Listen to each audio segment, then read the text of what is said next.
नमस्कार। दूरदर्शन के विशेष कार्यक्रम में आपका स्वागत है। 14 फरवरी को मतदान है। सबसे पहले अपील है कि मतदान अवश्य करें, चाहे पहले मतदान करने के बाद ही जलपान करें और कोई काम करें। मतदान में कैसे व्यवस्था की गई है, 70 सीटों पर विधानसभा चुनाव होने जा रहे हैं, कितनी व्यवस्था की गई, कैसी व्यवस्था की, क्या तैयारी है, इन सब कुछ मुद्दों पर बातचीत के लिए मेरे साथ है मुख्य निर्वाचन अधिकारी प्रदेश की सौजन्या मैडम। मैडम नमस्ते, आपका बहुत बहुत स्वागत है इस कार्यक्रम में। मैडम, पहली चीज़ कि 14 फरवरी को मतदान है, 70 विधानसभा सीटें हैं, कुछ अति दुर्गम इलाके हैं, रिमोट एरियाज़ हैं, कुछ ऊंचाई नीचाई वाले इलाके, कुछ नीचे में हैं, कुछ ऊपर में हैं, तो बड़ा विविधतापूर्ण भौगोलिक स्थितियां हैं उत्तराखंड की। तो क्या तैयारियां कर रखी हैं आपने अभी तक? हमारा पूरा तैयारी है इलेक्शंस के लिए। हमारा पूरा ईवीएम कमीशन्ड है और रेडी है, डिस्पैच भी शुरू हो चुका है। हमारा P-3 बूथ्स मतलब पोलिंग डे से 3 दिन पहले जो क्योंकि इतना दूरस्थ है, मोटरेबल रोड, उसके बाद ट्रैकिंग करना पड़ता है, ट्रैकिंग करते हुए जाना पड़ता है। तो 35 ऐसे टीम्स हैं जिसमें उत्तरकाशी और पिथौरागढ़ का टीम्स है, और उसके बाद P-2 में 1400 से ज़्यादा टीम्स हैं, और उसके बाद सभी P1-1 पोल डे के पहले डिस्पर्स होने वाले टीम्स हैं। तो इन सभी का कार्यवाही ऑलरेडी शुरू हो चुका है, डिस्पैच शुरू हो चुका है, उसको ट्रैकिंग भी कर रहे हैं। हर ईवीएम जो है उसका ट्रैकिंग होता है ताकि कोई भी मतलब नियत जो रोड है उसको छोड़ के वो कहीं भी इधर उधर ना जाए या कुछ चले जाए तो इमीडिएटली हमें प्रॉम्प्ट हमारा सिस्टम में मिलता है। तो इसका ईवीएम ट्रैकिंग का सिस्टम भी हमने अपनाया है, और हमारा जो पोलिंग पार्टी का पूरा मूवमेंट हम देख रहे हैं, और कहीं पे भी पोलिंग पार्टी का कोई स्टे है तो उसका पूरा जो सूचना है हम हमारा सभी कैंडिडेट्स के साथ शेयर कर चुके हैं। और हमारा सभी बूथ्स में जो एश्योर्ड मिनिमम फैसिलिटीज़ जो कमीशन के गाइडलाइंस के अनुसार करना पड़ता है वो सभी हमने इंश्योर किया है। कुछ इलाके ऐसे जो 20 किलोमीटर पैदल चलना पड़ेगा, वो सही रास्ते पर जा रहे हैं या कहीं इधर भटक जा रहे हैं? उनके साथ साजो सामान भी है और अपना सामान भी है, ईवीएम मशीन भी है, वीवीपैट भी है, सारे रिकॉर्ड डॉक्यूमेंट्स भी रखते पड़ते हैं उनको। तो ये टीमें जा रही हैं, कल रवाना हुई हैं अलग अपने ज़िला मुख्यालयों से। जो टीमें रवाना हो रही हैं उनको कैसे आप ट्रैक कर रहे हैं, किस माध्यम से वहाँ पहुँच रहे हैं, और 20 किलोमीटर क्या एक दिन लगातार चलेंगे, बीच ब्रेक करके चलेंगे, इसके थोड़ा विस्तार से बताएं। जो हमारा सेक्टर ऑफिसर्स है, लगभग कहीं 5 से 10 बूथ के ऊपर एक सेक्टर ऑफिसर रहते हैं। वो पूरा रूट चार्ट बनाते हैं, एक रूट में कितने भी जब बूथ्स जो 4 से 5 जो उस रूट पे आते हैं उन सभी का ओवरऑल इंचार्ज रहते हैं। वो उनका दायित्व तो रहता है कि सभी पोलिंग पार्टीज जो है वो अपना अपना समय पर स्थल जो भी लोकेशन उनके लिए दिया गया है वहाँ पे जाके वो पहुँच जाए, वो इंश्योर भी कर लेते हैं। और वहाँ पे जो वेबकास्टिंग हो या माइक्रो ऑब्जर्वर का जो तैनाती होना है, ये सब इंश्योर भी वो देखते हैं, उसको चेक कर लेते हैं और हमें रिपोर्ट भी बैक कर लेते हैं। बहुत दूरस्थ जो टीम्स है वो मोटरेबल रोड पर क्वाइट डिस्टेंस जाने के बाद भी फर्दर ऑन ट्रैकिंग है, तो कहीं पे भी P-2 या P-1 पे P-3 या P-2 पे उनको स्टे करनी है तो वो गवर्नमेंट बिल्डिंग में ही स्टे करेंगे, और उसका जो लोकेशन है हम सभी कैंडिडेट्स के साथ शेयर कर लेते हैं। तो वो सभी अपना आरओस ने अपना अपना कैंडिडेट्स के इसको शेयर किया है ताकि उसका पूरा जो ट्रांसपेरेंसी रहे, पारदर्शी रहे और सभी को इन्फॉर्म्ड रहे। P+1 पे भी जो बूथ्स आएंगे, पार्टीज आएंगे, उनका भी लोकेशन पहले से तय है और नोटिफाइड है। तो ये क्या खच्चरों का सहारा लेती है? कुछ स्थान ऐसे होंगे जहाँ पे बर्फ़ भी होगी, अभी उन जगहों पे क्या बर्फ़ पे चल के जाएंगी ये पोलिंग पार्टियाँ? 7,000 से ज़्यादा जो हमारे बूथ्स हैं आउट ऑफ 11,697 ये ऑन फुट है, मतलब मोटरेबल के बाद उनको उतर के पैदल जाना पड़ेगा। कहीं 1 किलोमीटर, 2 किलोमीटर, 20 किलोमीटर तक अलग अलग है। तो अलग अलग जगह पे जो फैसिलिटी अरेंज किया जा सकता है उसके अनुसार वहाँ का जो लोकल ऑफिसर्स हैं उन्होंने अरेंज किया है। और वीवीपैट भी और हमारा CU और BU को ले जाने के लिए भी EVM को हमने एक बैग डिज़ाइन किया है ताकि वो अपने बैग में जाके डाल के इसको हैंड्स फ्री रहते हैं तो आराम से वो चढ़ सकते हैं। क्या बर्फीले इलाके में कुछ है या उनको शिफ्ट कर दिया अब जो जहाँ बर्फबारी हुई है? जहाँ पे रिक्वेस्ट आई थी, जहाँ पे माइग्रेटरी वोटर्स होते हैं जैसे उत्तरकाशी, चमोली और पिथौरागढ़ में, on the request of the voters जहाँ जहाँ रिक्वेस्ट आई है उनका हमने कमीशन से अप्रूव करते हुए वो शिफ्ट किया है। जहाँ पे परमानेंटली रहते हैं तो वहाँ पे उसी जगह पे हम करते हैं। तो पर्वतीय अंचल में कुछ गांव में पता लगा कि 50 की आबादी है या 100 लोग रह रहे हैं, छोटा सा टोला है। मतलब मैदानी इलाकों में तो गांव में भीड़ भाड़ भी होती है, जनसंख्या ठीक ठाक होती है, लेकिन पर्वतीय अंचल में पता लगा कि एक पहाड़ी पर एक गांव है, उसमें पता लगा 20 मतदाता के वोटर हैं। तो उन इलाकों में सबसे कम मतदाता वाले कुछ भी ऐसे स्थान जहाँ पता लगा कि आपके 10 आदमी जा रहे हैं 20 मतदाताओं को वोट कराने के लिए, तो ऐसे भी स्थान है क्या? 14 वोट्स का भी हमारा एक डिकाला में एक जगह है जहाँ पे 14 वोट्स हैं। मात्र 14 वोट के लिए पूरी टीम लगी हुई है। हाँ, जहाँ पे भी, ताकि कमीशन का गाइडलाइंस ये है और उद्देश्य ये है कि किसी भी वोटर को 2 किलोमीटर्स के दायरे से ज़्यादा पैदल ना जाना पड़े अपना वोट कास्ट करने के लिए। तो उनका विसिनिटी में irrespective of number of votes हम ये कोशिश करते हैं कि वहाँ पे बूथ बनाया जाए। तो कुल कितने मतदाता होंगे अभी प्रदेश में भी अपडेशन हुआ? 81,72,000 एंड ऑड हमारे मतदाता हैं आज के दिन। दिव्यांग मतदाताओं को वोट पहले ही पड़ चुका है? हाँ, दिव्यांग मतदाता जिन्होंने ऑप्ट किया है अपना मतदान जो है वो पोस्टल बैलेट के द्वारा करेंगे करके उन्होंने जो ऑप्ट किया है और आरओ द्वारा वो स्वीकृत किया है, ऐसे वोटर्स जो हैं उन्होंने पोस्टल बैलेट के द्वारा किया है। जिन्होंने ये ऑप्ट किया है कि वो अपना इस पे बूथ में आके करेंगे तो उन्होंने वो बूथ में आएंगे। ऐसे बुजुर्ग मतदाताओं ने भी कुछ? हाँ, 80+ के लिए भी ये ऑप्शन था कि वो चूज़ करना चाहें कि अपना घर में ही उनको वोट देना पसंद करेंगे, तो उनके लिए वो ऑप्शन था। तो ये पोलिंग बूथ से वहाँ पे बुजुर्ग मतदाता जो 80+ हैं और या जो दिव्यांग मतदाता हैं उनके लिए क्या कुछ खास व्यवस्थाएं भी की आपने? हाँ, 80+ और जो PWD वोटर्स के लिए पूरा एक हमारा टीम्स बनी थी। वो टीम घर घर में जाके उनको पूरा सीक्रेसी ऑफ बैलेट ये सब बता के एक प्रॉपरली उनका सीक्रेसी मेंटेन करते हुए उनको पूरा प्रक्रिया समझा के उनका वोटिंग करवा के लेके आए थे। मतदाता जागरूकता में आपने बड़ा काम किया, बड़ी संख्या में नए मतदाता जुड़े, महिलाओं की संख्या भी अच्छी खासी है इस प्रदेश में महिला मतदाताओं की, तो उनके लिए भी कुछ खास इंतजाम किया आपने महिला मतदाताओं के लिए? विमेन वोटर्स के लिए हमने जब वोटर का जो इंक्लूजन समरी रिवीजन चल रहा था तब जो भी छूटे हैं, क्योंकि हमारा जेंडर रेशियो थोड़ा रिलेटिवली कम था, तो 8 पॉइंट से बढ़ा लास्ट टाइम जब हमने समरी रिवीजन किए थे। तो विमेन को फोकस करते हुए कोई भी विमेन उस पर छूटे हैं तो उनको हमने कोशिश किया कि हमारा रोल पे वो इंक्लूड हो जाए। उसके बाद जब वोटिंग के लिए भी हम उनको प्रेरित करते हैं और जब वो बूथ में आते हैं तो विमेन का एक अलग से क्यू भी रहता है और जनरली हर क्यू में 2 विमेन को अलाउ करने, एक पुरुष ऐसे करते हैं ताकि विमेन जल्दी वोट करके अपने रेसिडेंट्स के लिए जा सकते हैं। कुछ सखी बूथ भी बनाए आप लोगों ने? 100 एंड ऑड हम सखी बूथ्स बना रहे हैं। उस सखी बूथ में जो पूरा पोलिंग पर्सनल है, प्रिसाइडिंग ऑफिसर है, PO1 PO2 PO3 जो है वो महिलाएं होंगे।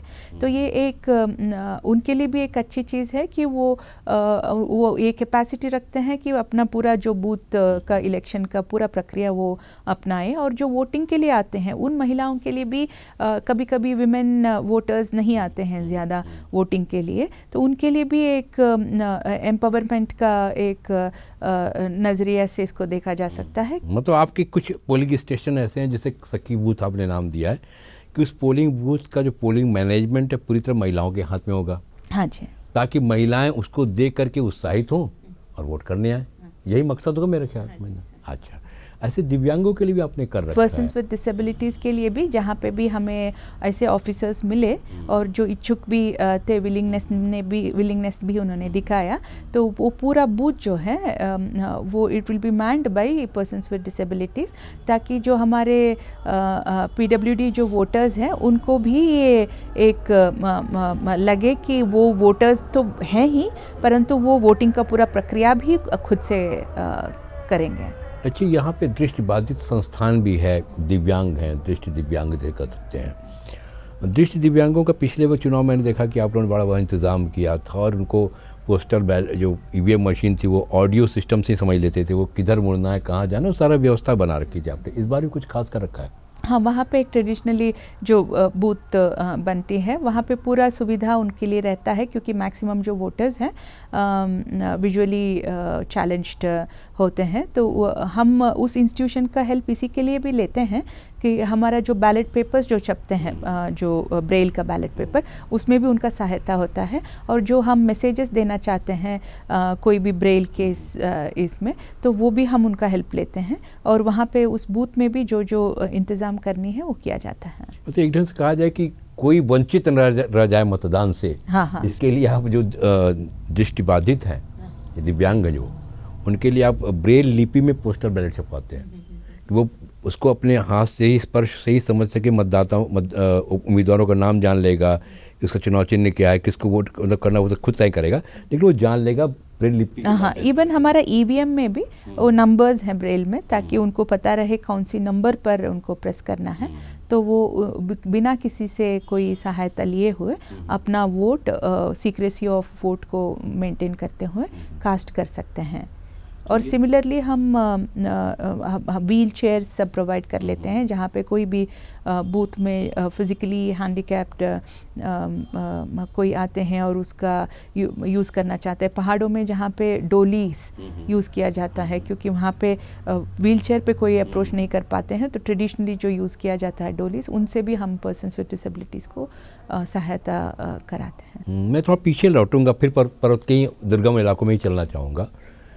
वहाँ जो पोलिंग पार्टियाँ आपकी गई हैं, उनके संग एसडीआरएफ के जवान भी आपने तैनात किए हैं, तो उससे कितनी मदद मिलेगी आपको? किन आशंकाओं या किस तरह के एहतियात प्रिकॉशंस लेते हुए आपने एसडीआरएफ के जवानों को भी उन पोलिंग पार्टियों के साथ तैनात किया जो दुर्गम इलाकों में, जहाँ खतरनाक इलाके, उन भौगोलिक दृष्टि से वहाँ लगाया? क्या मकसद होगा? बहुत टफ टेरेन जहाँ होता है, वहाँ पे बहुत फिजिकल फिटनेस भी चाहिए होता है, और हाथ में बहुत सामान भी होते हैं, और कहीं स्नो होगा, कोई ट्री गिर गया होगा, मतलब जो रोड है, जो ट्रैकिंग रूट है, तो उसमें क्योंकि हमारा जो पोलिंग पार्टी है वो फर्स्ट टाइमर्स हो सकते हैं वहाँ पे, तो रूट में कहीं प्रॉब्लम ना हो, और फिट लोग उनके साथ रहे जो रोड भी जानते हैं और उस क्षेत्र में कैसे मैनेज कर सकते हैं, कैसे प्रॉपरली अपना बूथ तक पहुँचे, इसको फैसिलिटेट करने के लिए हम जो भी लोकल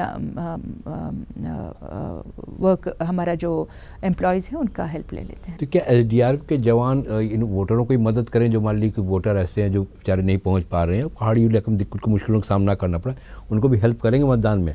हाँ, हम उसके लिए एनएसएस, एनवीके और वॉलेंटियर्स चिन्हित रहते हैं जो वॉलेंटियर कर लेते हैं। जैसे दिव्यांग डोली को जब लेके जाते हैं तो उसमें 4 लोग होते हैं जो डोली को लेके जाते हैं, तो बहुत सारे ऐसे वॉलेंटियर्स होते हैं हमारे, तो वो हेल्प करते हैं इसमें।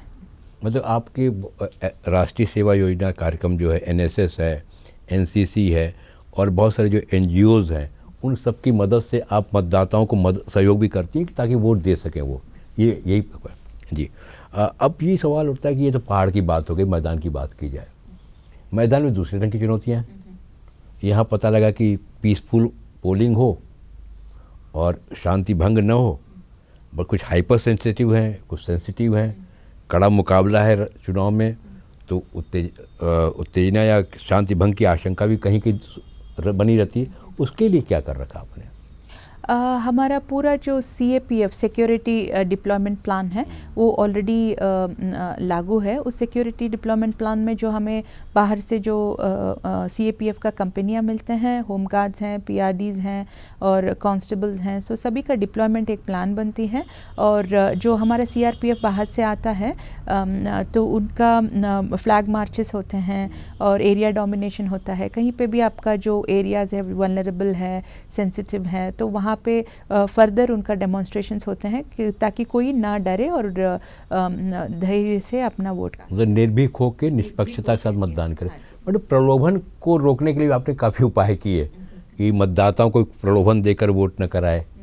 उसके लिए भी इनकम टैक्स डिपार्टमेंट के सहयोग से, रेवेन्यू डिपार्टमेंट के सहयोग से हमने काफ़ी बड़ा अभियान चलाया, काफ़ी सफलता मिली। क्या था उसमें? इसमें ये होता है कि हर असेंबली कॉन्स्टिट्यूंसी में FSTs मतलब फ्लाइंग स्क्वाड्स लगते हैं। At any given point of time 3 flying squads हर असेंबली कॉन्स्टिट्यूंसी में होते हैं। तो ये जो फ्लाइंग स्क्वाड्स है उसमें एक मैजिस्ट्रेट ऑफिसर होते हैं और पुलिस पर्सनल होते हैं। ये एक सी विजिल करके एक ऐप है, उस ऐप से कनेक्टेड है और जब भी कोई वो देखते हैं कि कोई गलत चीज़ हो रहा है, कोई भी जो अवेयर सिटीज़न है उसको फ़ोटोग्राफ निकाल के उसको भेज देंगे, तो उनका लैटिट्यूड और लॉन्जिट्यूड जो उसका लोकेशन है, जीपीएस लोकेशन इमीडिएटली सिस्टम में आ जाता है। तो सिस्टम इमीडिएटली जो नियरेस्ट फ्लाइंग स्क्वाड है उनका भी उनको पोजीशन पता रहता है, तो उनको वहाँ भेजते हैं। तो विद इन 100 मिनट्स ये निस्तारण हो जाता है, वो पहुँच जाते हैं। तो वहाँ पे कोई भी प्रलोभन का चीज़ या कोई पोस्टर्स इलीगल जो है वो ऐसे चीज़ हो रहा है, तो इमीडिएटली हमारा फोर्स वहाँ पहुँच जाता है और उसको रेस्पॉन्ड कर लेता है। हाँ, क्योंकि ऐसा कहा जाता है कि मतदान के पहले एक दो दिन मतदाताओं को लुभाने के लिए या उनको प्रलोभन देकर अपने पक्ष में मतदान के लिए कुछ उम्मीदवार ऐसा प्रयास करते हैं। तो उस पर भी चुनाव आयोग की नज़र रही कहा जा सकता है। और उसके जैसे आपने कौन सा सी विजिल ऐप, उसमें अगर मान लीजिए किसी विधानसभा क्षेत्र में कोई उम्मीदवार किसी मतदाता को या मतदाताओं के समूह को प्रभावित करके अपने पक्ष में मतदान कराना चाहता है, कहीं कोई शिकायत आती है, कोई साड़ी बांटता है, कहीं शिकायत आती है कोई बर्तन बांटते हैं, कहीं पर शराब बांटने की शिकायतें आती है। हालांकि उत्तराखंड में तो ऐसा भी शिकायत नहीं मिली, लेकिन पूरे देश भर की बात की जाए तो कई शिकायतें आ जाती हैं कभी कभी। तो उसको देखते हुए एक आम मतदाता है, उसको लगता है साहब ये तो गड़बड़ है, ऐसा तो नहीं होना चाहिए, मतदान तो निष्पक्ष हो जाए, आप प्रलोभन क्यों दे रहे हैं। या जो दूसरा उम्मीदवार उसका लगता है मैं कमज़ोर हूँ, आर्थिक रूप से शायद मैं नहीं कर पा रहा हूँ। तो उसको देखते हुए जो आपने सी विजिल ऐप बताया, उसको कैसे यूज़ करेगा ये बताए थोड़ा जानकारी। सी विजिल एक ऐप है, उसको डाउनलोड कर सकते हैं हम लोग। डाउनलोड करने के बाद उस पर कैमरा से जब आप क्लिक करेंगे, कोई भी एक फ़ोटोग्राफ ले सकते हैं या शॉर्ट वीडियोस ले सकते हैं, परंतु ऑन द स्पॉट ही आपको लेना पड़ेगा क्योंकि वो लैटिट्यूड लॉन्जिट्यूड उसका ले लेता है। तो इसको अपलोड कर लेंगे तो इमीडिएटली वो रिस्पॉन्स एफएस की हमारा फ्लाइंग स्क्वाड को जाता है और वो आरओ उनको बता देता है, कंट्रोल रूम होता है, उनको नियरेस्ट को डिप्लॉय कर लेता है। वो जाके जो भी निस्तारण करेंगे वो अपना पूरा क्लिपिंग डालेंगे, तो आरओ उसको देख के उसको निस्तारण करेंगे। मतलब एक ज़बरदस्त आपने बना रखा है कि कहा जाए कि एहतियात बरते हैं कि विजिलेंट है चुनाव आयोग कि कहीं कोई प्रलोभन दे करके मतदाता को प्रभावित ना करे। Not at all. इसीलिए एक्साइज डिपार्टमेंट का भी जो हमारा फ्लाइंग स्क्वाड्स है और जो एसजीएसटी का जो हमारा टैक्स डिपार्टमेंट का जो चेकिंग का मोबाइल स्कीम्स हैं, सीजीएसटी का जो मोबाइल स्कीम्स हैं, आईटी डिपार्टमेंट का और जो नारकोटिक्स डिपार्टमेंट का और जो हमारा डायरेक्टरेट ऑफ रेवेन्यू इंटेलिजेंस है, ये सभी डिपार्टमेंट्स अपने अपने स्तर पे जो भी अपना एनफोर्समेंट का जो एक्टिविटी वो ट्रेडिशनली करते रहते हैं, वो सभी चैनल्स को और फंक्शनरीज को यूज़ करते हुए इलेक्शन में जो भी एज़ पर रूल्स नहीं होना चाहिए उसको एनफोर्स करने के लिए अपना पूरा कोशिश कर रहे हैं। चुनाव आचार संहिता लागू होने के बाद राजनीतिक दल या उम्मीदवार जो प्रचार कर रहे थे, विज्ञापन कर रहे थे, उसके लिए भी अपनी कमेटियाँ बना रखी थी, उस पर नज़र रखे हुए थे कोई ऐसा विषय न जाए जिससे द्वेष पैदा हो, सामाजिक सौहार्द प्रभावित न हो, इसके लिए कमेटी बना रखी थी। क्या रोल था उसका? वो मीडिया का जो मॉनिटरिंग कमेटी है वो कंटिन्यूसली पूरा स्क्रीन करते रहते हैं, सोशल मीडिया प्लेटफॉर्म पर, इलेक्ट्रॉनिक मीडिया और सभी जो प्रिंट मीडिया कंटिन्यूसली उसको देखते रहते हैं। और कोई भी चीज़ पे हमें लगता है कि पेड न्यूज़ है, तो मतलब न्यूज़ वो एडिटोरियल नहीं है परंतु किसी से प्रेरित होकर उसको लिखा गया है, तो इमीडिएटली इस पर नोटिस भी जाता है और पेड न्यूज़ को कंट्रोल करने का भी पूरा कोशिश कर लेते हैं। और एडवर्टाइजमेंट्स जो है वो इलेक्ट्रॉनिक मीडिया में जाने के पहले जो प्रॉपर कमेटी एमसीएमसी कमेटी में वेट होने के बाद ही जाए, ये भी इंश्योर किया जाता है। अभी एक आपकी खबर आ रही थी, आपके ओर से एक सूचना आई थी कि इलेक्शन कमीशन ने इस बार चुनाव के 2 दिन पहले ही, चुनाव के 14 को सोमवार को है, तो संडे किया और संडे और मंडे 2 दिन अखबारों में कोई विज्ञापन इस ढंग के न प्रकाशित हो जिससे कि मतदाता प्रभावित हो सके। क्या उसमें कहना चाहिए? ये रूल है कमीशन का, तो 2 days prior from the last hour of poll कोई भी ऐसे विदाउट परमिशन कोई भी एडवर्टाइजमेंट नहीं होना चाहिए। मतलब उस पर भी आपने रोक लगा रखा है आयोग ने ताकि कोई प्रभावित ना कर सके। मैं एक और विषय चीज़ जानना चाहूँगा कि जैसे होता क्या है कि यूपी में चुनाव हुआ, उधर से खाली हो गए लोग, तो जो कुछ एक लोग होते हैं राजनीतिक दलों से जुड़े होते हैं, कुछ व्यक्तिगत जुड़े होते हैं, तो चुनाव को प्रभावित करने के लिए दूसरे राज्यों में भी आ जाते हैं। कुछ नेपाल से आगे, चंपावत मान लिया आगे, उधर से बनबासा साइड से, या कुछ यूपी से हरिद्वार के रास्ते या सारण के रास्ते आ गए, या हिमाचल से भी लोग आ जाते हैं कभी भी। उनको भी रोकने का उपाय किया आपने?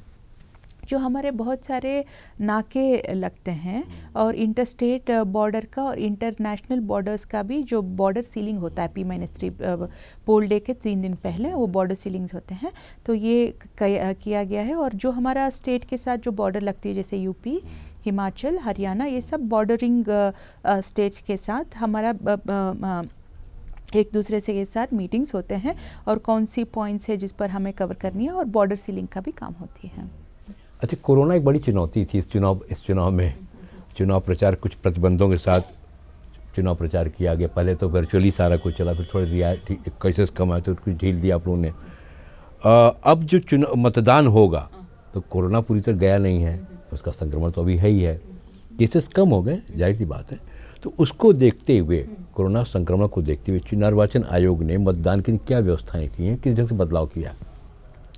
मतदान के दिन पे हम हर बूथ पर जो थर्मल स्कैनिंग है उसको इंश्योर करा रहे हैं और हर वोटर्स के लिए जो ग्लव्स, जो क्योंकि हर बटन प्रेस करेंगे इसका, तो वो उसको इंश्योर करा रहे हैं। ग्लव्स के साथ जो मतलब कभी मास्क छूट के आ गए हैं तो उनको भी रिप्लेसमेंट, सैनिटाइज़र हर बूथ में रखवा रहे हैं, सोशल डिस्टेंसिंग इंश्योर करा रहे हैं और कोविड प्रोटोकॉल को पूरा पालन करने के लिए वहाँ पे सभी लोगों को ट्रेनिंग दिया गया है। हमने बूथ का जो रैशनलाइजेशन 1200 नंबर पे किया ताकि बूथ में ज़्यादा प्रेशर मतलब लोगों का ये भीड़ ना हो पाए, तो इससे भी हमारा 500 से ज़्यादा बूथ बड़े थे।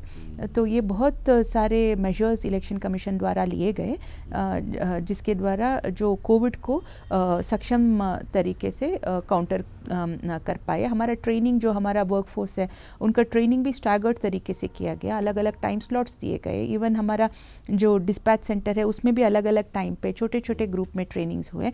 वहाँ पे भी ये सभी सामान दिए गए हैं ताकि कोविड का प्रोटोकॉल फॉलो हो पाए। तो ये तो आपने कोरोना के बारे में बता दिया और उसके बारे में बताया कि कैसे हम प्रिकॉशंस ले रहे हैं, किस ढंग से कर रहे हैं, सारी चीज़ों के बारे में जानकारी दी और आपके बहुत सारी जानकारी मिली। लेकिन चलते चलते अंत में आप अपने निर्वाचन कर्मियों के लिए क्या संदेश देंगी, आम मतदाताओं के लिए क्या संदेश देंगी?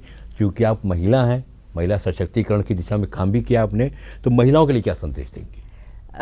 हम सभी हमारा जो पोलिंग पार्टीज़ है और हमारा जो पूरा वर्कफोर्स जो एंगेज किया मतलब है इलेक्शन में, तो मैं उन सबको बहुत धन्यवाद देना चाहती हूँ कि उनको लोगों का एफर्ट्स, इलेक्शन इतना एक चैलेंजिंग प्रक्रिया है क्योंकि आपस में कैंडिडेट सब अपना फोरम में है, तो बहुत बारीकी से हर चीज़ को देख के इलेक्शन का हर प्रक्रिया को प्रॉपरली फॉलो करते हुए वो लोग बहुत पेशेंस से और बहुत हार्ड वर्क करते हुए इसको निभा रहे हैं। तो उनको बहुत मैं धन्यवाद देना चाहती हूँ इसमें भागीदारी। मतलब आप ये भी कहना चाहेंगे कि निष्पक्ष और शांतिपूर्ण मतदान के लिए जो चुनाव कर्मी डटे हैं मोर्चों पे, मोर्चाई कहा जाएगा मतदान स्थल को, तो उनमें पूरी ताकत से निष्ठा और सक्रियता डटे रहें और हमेशा करते आए हैं उत्तराखंड में हमारा सभी जो पोलिंग पर्सनल है, तो उनको मतलब सच में मैं धन्यवाद भी देना चाहती हूँ।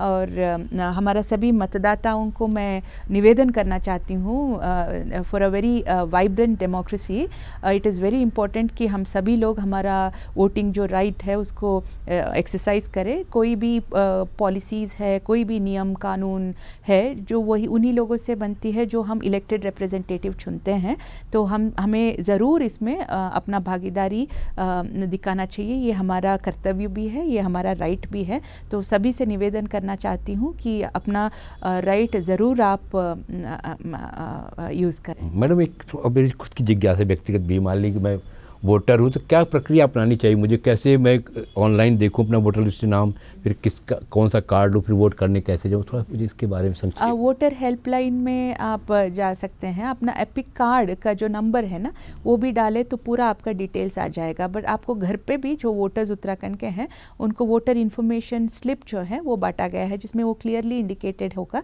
कि आपका कौन सी डिटेल्स है और बूथ का नाम क्या है करके बाई BLO द्वारा इसको डिस्ट्रीब्यूट किया गया है।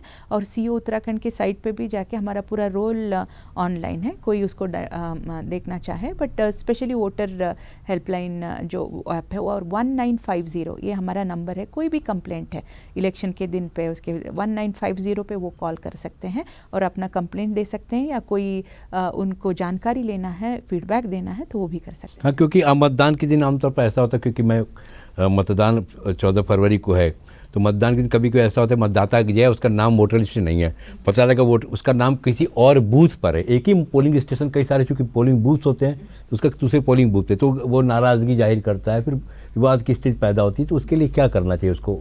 वोटर इन्फॉर्मेशन स्लिप में एग्जैक्टली लिखा होगा बूथ का पूरा इन्फॉर्मेशन, तो वोटर इन्फॉर्मेशन स्लिप जो है वो लेके जाएंगे तो इमीडिएटली उनको मिलेगा, आसानी हो जाएगी। और 195 क्या होता है? 50 पे वो फ़ोन करके पूछ सकते हैं, या वोटर हेल्पलाइन ऐप में अपना एपिक का जो नंबर डालेंगे तो इमीडिएटली उसका पूरा डिटेल्स वहाँ पे आ जाएगा कि उनको कहाँ पे जाना। हाँ, क्योंकि करीब नए मतदाताओं की संख्या भी काफ़ी बड़ी है आपके यहाँ।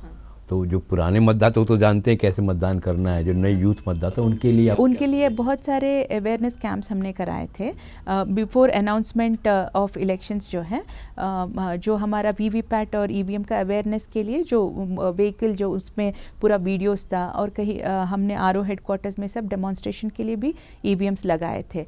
और ये बहुत सिंपल है, ये इस पर बहुत सारे वीडियोज़ भी हैं, तो उसको देखते हुए वो आराम से अपना वोट को कास्ट कर सकते हैं। और अपना कैंडिडेट्स के बारे में जानने के लिए नो योर कैंडिडेट करके एक ऐप है, उसमें कैंडिडेट ने अपने बारे में जो भी अपना एसेट्स, लायबिलिटीज़, अपना एफिडेविट में जो उनका ड्यूज़ या उनका क्रिमिनल एंटीसीडेंट्स पूरा डिटेल्स उन्होंने दिया है, तो अपने कैंडिडेट के बारे में जानकारी भी वो वहाँ से ले सकते हैं, और जिनको वो चुनना चाहते हैं विद इंफॉर्मेशन वो अपना वोट कास्ट कर सकते हैं। मतलब एकदम तस्वीर साफ है कि हमारा कैंडिडेट कौन सा है, कौन कैंडिडेट कैसा है, कौन कैंडिडेट कैसा है। तो एक बात अपनी कैंडिडेट बात की थी, एक और बात आई थी कि जो अपराधी पृष्ठभूमि के उम्मीदवार हैं उनको छपवाना ही पड़ेगा अखबारों में, तो क्या प्रक्रिया यहाँ लागू की गई पूरी? हाँ, ये सभी जगह पे लागू है। इसमें दो पार्ट्स हैं। एक तो पार्टी का जो पॉलिटिकल पार्टी है जो उनको होस्ट कर रहे हैं, उनको अपना वेबसाइट पे मेन जगह पे अंडर दैट हेडिंग की पर्सन्स विद क्रिमिनल एंटीसीडेंट्स उनका पूरा डिटेल्स देना है, और ये भी कि किस कारणों से उनको वहाँ पे हम सपोर्ट कर रहे हैं करके। और उसके बाद मेजर न्यूज़पेपर्स पे भी उनको देना है। वैसे ही कैंडिडेट्स को इस दौरान फरवरी 1 से लेके 12 तक का इस बीच में 3 ब्लॉक में, एक वर्नाक्युलर और एक नेशनल न्यूज़पेपर में अपना पूरा जो डिटेल्स क्रिमिनल एंटीसीडेंट्स का उसको देना था। तो ये आरओ द्वारा उनके इन केस किसी ने नहीं दिया तो नोटिस भी दिया जाता है और रिमाइंड भी किया जाता है। तो चुनाव प्रचार आज शाम 6 बजे बंद होगा, 5 हाँ, बजे? 6 बजे। आज शाम 6 बजे पूरे प्रदेश भर में चुनाव प्रचार बंद हो जाएगा। और उसके बाद ये घर घर जनसंपर्क कर सकते हैं, अपन छाप सकते हैं, ऐसा बताया आपने। विदाउट परमिशन नहीं छपवा सकते अखबारों में विज्ञापन। और मतदाताओं की संख्या भी आपने बताई 81 लाख करीब है, महिला मतदाताओं की संख्या बताई आपने। तो इस ढंग से कहा जाए कि आप निर्वाचन आयोग शांतिपूर्ण निष्पक्ष मतदान के लिए पूरी तरह कृत संकल्प है। आपने इतनी सारी जानकारी दी, इसके लिए आपको बहुत बहुत धन्यवाद। नमस्कार। Thank you very much.